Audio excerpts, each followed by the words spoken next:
Hozirgi kunda ko'pchilik o'zidan kasallik izlaydi va shifokorga murojaat qiladi. Lekin tekshiruvlardan o'tganda, tekshiruv natijalarida hech qanday organik o'zgarishlar topilmaydi. Gap ipokondrik sindrom haqida ketyapti.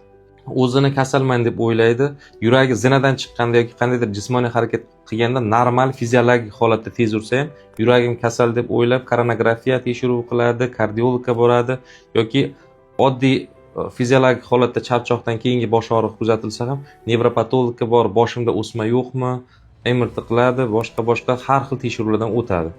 Bu bemorlarda albatta nerv sistemasida o'zgarish bor. Bu ipokondrik sindrom deb ataladi va nevropatolog tomonidan davo muolajalar olish kerak bo'ladi. Lekin ipokondrik sindrom bilan kasallangan bemorlar faqat ukol, inyeksiya, dori-darmon bilan emas, o'zini ustida ham ishlash kerak bo'ladi va ularga neyropsixologik yondashuv talab etiladi.